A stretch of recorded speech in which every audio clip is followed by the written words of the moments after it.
안녕하세요. 전라도 우회전입니다. 오늘도 감사하고 또 기쁜 하루, 오늘도 그렇게 시작하셨으면 좋겠고요. 드디어 정상으로 방송이 돌아오고 있습니다. 정말 헌재에서 큰 결정을 아주 잘 하셨습니다.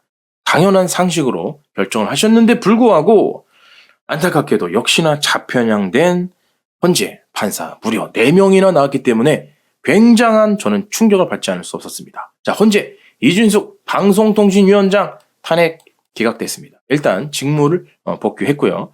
자, 이렇게 되면은 일단 대통령에 대한 탄핵 소추가 굉장히 불안해질 수밖에 없습니다. 4대 4가 났기 때문에 앞으로 어떻게 전개될지 우리는 계속해서 확인을 해봐야 될 것 같아요. 일단 극좌 세력이 정말 이렇게 많이 있다니 정말 충격이 아닐 수 없습니다. 이런 말 같지도 않은 탄핵을 인용하는 판사가 무려 4명이나 나왔다는 거. 아니, 상식적으로 우리가 생각할 때 임명 이틀밖에 안 됐습니다. 하루밖에 출근 못했습니다. 책상 정리도 하지 못했습니다. 내 컴퓨터 갖다 놓지도 못했어요. 자, 임명 2일밖에 안 됐는데도 탄핵 사유가 생겨서 무려 그걸 꼬투리 잡아서 4명이나 인용을 했다. 이게 정말 충격이죠. 사법부가 또 한 번 이렇게 굉장히 어둠의 구렁텅이 안에 들어가 있다. 이렇게 생각하지 않을 수 없습니다. 적어도 탄핵을 하려면 그 직무 수행 중에 발생한 중대한 흠결이 있거나 그런 게 있어야지. 이건 도대체 임명하자마자 책상을 바로 빼라니 이게 말이 됩니까 이게? 한번 내용을 볼게요. 자, 헌법재판소가 오늘 23일 이준숙 방송통신위원장에 대한 국회의 탄핵 소추를 기각했습니다. 일단 박수! 자, 이 위원장은 즉시 직무에 복귀합니다.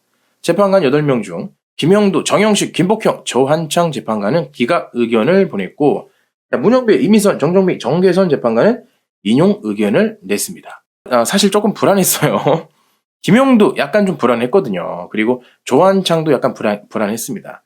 두 사람이 상당히 좀 불안했는데 그나마 상식적인 판단을 해주셔서 감사합니다. 정확히 동수로 의견이 엇갈렸지만 헌재법에 따라 파면 결정에는 재판관 6명 이상의 동의가 필요해 탄핵 소추는 기각됐습니다. 이준숙 위원장은 3차례 변론에서 직접 출석하고 또한 자신은 정해진 법과 절차에 따라 직무를 수행했을 뿐이다. 파면될 이유가 없다고 계속해서 반박을 했었죠. 그 당시 MBC 재직 당시 노동조합 활동을 방해했다? 이게 방해한 겁니까?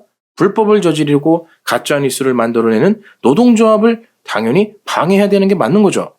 이진숙 위원장은 노동조합의 행태를 보고 불법이 심하니 정상으로 돌리자 이렇게 한 건데 그게 탄핵소추 안에 사유가 포함이 됐던 겁니다. 어찌되었든 일단 불법 방송하는 방송사들 먼저 전부 치워야 될 겁니다. 1월 1일 이후로 방송 승인도 받지 않았는데 방송을 하고 있는 MBC. 과징금 1,000억 정도 때려 맞아야 정신을 차리지 않을까 싶습니다. 전 MBC 보도국장 문호철. 자, 이분이 이렇게 말했죠. 문정부 7년간 언론 보도에 대한 징계 또는 과징금이 전무했다. 그 이유에 대해서 아십니까? 이런 얘기를 했습니다. 아마 이 내용을 모르시는 분들이 많을 겁니다. 왜 MBC 전 보도국장은 화를 내고 있는 걸까요? 문재인 정부 때 MBC는 내내 TBS, JTBC, YTN과 함께 문정부와 한몸이고 사고도 인식도 전부 한몸으로 사고했다. 이런 비판을 했습니다. 결국 시민방송 TBS는 김호중 거였고 또한 JTBC는 손석희 거였고 언론이 아니고 개인 거라 이겁니다. 문재인 정부와 호흡을 같이 하고 민주당과 동지적 관계이자 개인적인 그런 기관 방송이었다. 이렇게 볼 수가 있겠죠. 이런 방송들에게 어떻게 문정부가 감히 징계와 과징금을 처분할 수 있었겠습니까? MBC를 비롯한 방송의 수혜를 어느 정도 많이 본 문재인 정부가 또한 민주당이 자신들에 대한 비판 견제는 전혀 없이 오직 찬송만 하고 있는 그런 MBC를 감히 누가 벌을 내릴 수 있겠습니까? MBC는 여전히 지금도 이재명 정권, 민주당에 올인하고 있다. 이렇게 생각합니다. 정권이 바뀐 지 벌써 2년이 한참 지났지만 최후의 전선까지 남아 윤석열 정부와 국힘당을 완전히 끝까지 제거하겠다. 지금 이거 아닙니까? MBC는 그래서 민주당에게 너무나도 소중한 존재, 나의 깍두기 그런 거 아닙니까? 특히나 정동영 의원, 이자가 보통 인간이 아닙니다. 이자 보시면 바로 이 사람이죠. 자, 민주당의 정동영 의원, 바로 이자는 이런 사실을 알면서도 눈 감고 있었다, 모른 척하고 있었다, 바로 이겁니다. 이런 자가 어찌 국회의원이라 할 수 있겠습니까? 상식과 공정을 또 팔아먹었으니 이번에 이진숙 방송통신위원장이 복귀하면 또 탄핵시켜 보십시오. 또 탄핵하면 국민의힘 지지율이 또 오르겠죠.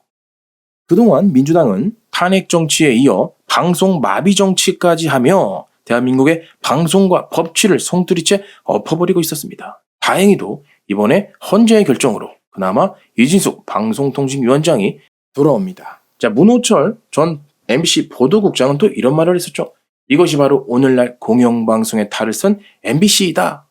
그러면서 MBC 뉴스 외전에서 이현주 기자와 박지원 의원이 발언을 주목합니다. 도대체 둘이 무슨 발언을 했을까요?